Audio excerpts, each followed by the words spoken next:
Hi guys! So, nandito na naman nga kami sa school.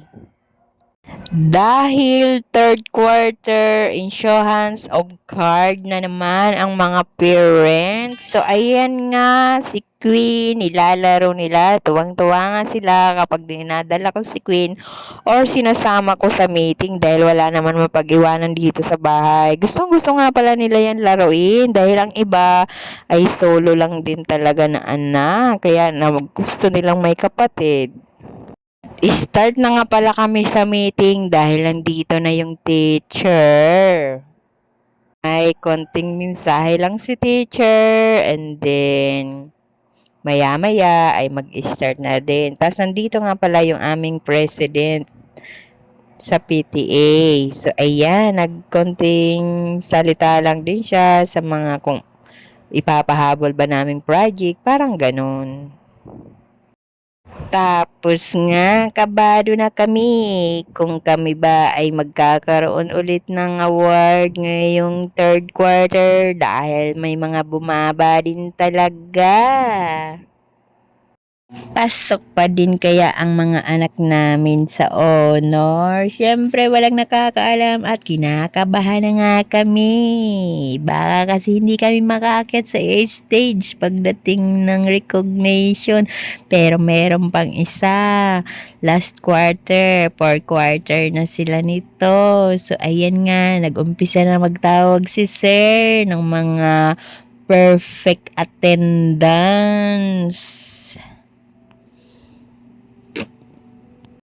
Kahit na perfect attendance lang yan, ay syempre, kailangan pahalagahan pa din. Alam nyo kung bakit. Ang ibig sabihin lang nun, hindi nagkasakit ang anak mo. Kaya perfect attendance siya. Wala siyang absent, ganon. Ang tinatawag nga pala ni Sir ay nuna niya yung mga boys.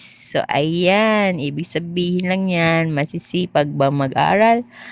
Hindi naman masasabing masisipag mag-aral. Yan yung mga bata na hindi nagkasakit. Yan lang ang ibig sabihin nun. Kasi hindi naman pwedeng hindi pumasok para lang mag-absent na wala naman sakit. So, ayan silang lahat na boys ng mga perfect attendance. So, ayan nga si Queen habang busy naman ang mga estudyante, kaklase ng kuya niya. So, girls naman nga ngayon ang mga tinawag para sa perfect attendance. Tapos, yan nga pala yung uniform dito. Pink yung skirt nila tapos white na blouse sa pang-itaas. Ganyan yung uniform nila dito.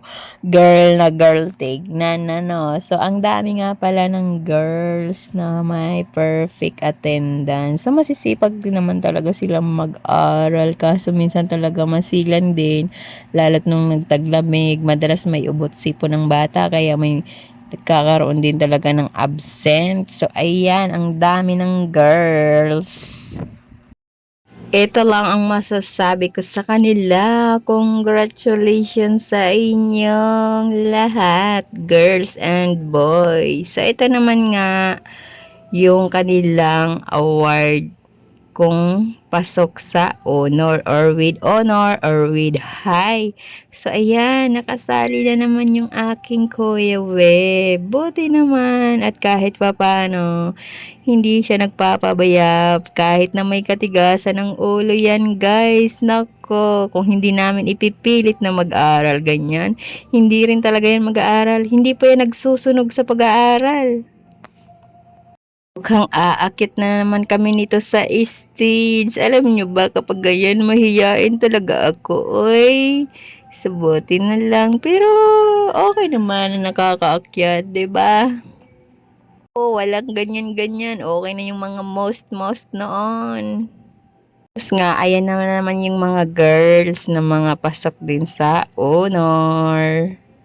Congratulations ulit sa inyo, girls and boys. Perfect attendance and with honor.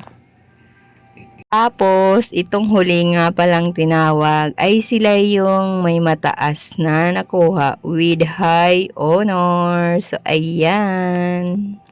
Congratulations! So, dahil tapos na ang meeting, dahil naglaro nga dito si Queen at ang kuya niya habang nagme-meeting, ayan, nagliligpit sila ng mga nilaro nilang chess.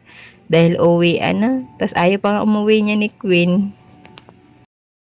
Ganyan nga, pag marunong magkalat, dapat marunong din magligpit. Oh, nakatayo na lang si Queen kasi gusto niya pang maglaro tapos nililigpit na.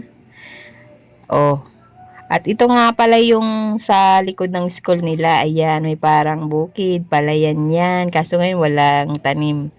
At ito naman yung sa loob ng school. Pinaka-campus yan. Maraming ano yan building ng room. Dahil malaking ano to school.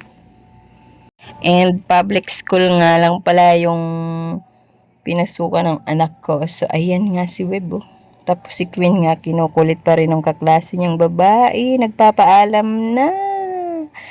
Uuwi na nga kasi. Nakikipag-aperam pa yung batuta ko. Oy! Hi guys! Tapos na ang meeting. Uuwi na kami. Baba na muna kami. Sa baba na lang ang maghihintay. Hinay, nakatutot. So, ayan nga pala, naglalakad na kami pa uwi at uwian na rin ng estudyante kasi nga meeting. So, ang iba kasabay na ng magulang pa uwi. So, ang bigat nga pala ni Queen habang kinakarga ko yan, papunta sa, sa kaya ng tricycle. Dahil yung service ay umuwi pala. So, ayan, pagod na. Nakatulog nga pala kahintay dahil ang init din. So, tulog na tuloy si Queen. So, ayan lang guys. Thank you again for watching. Bye-bye!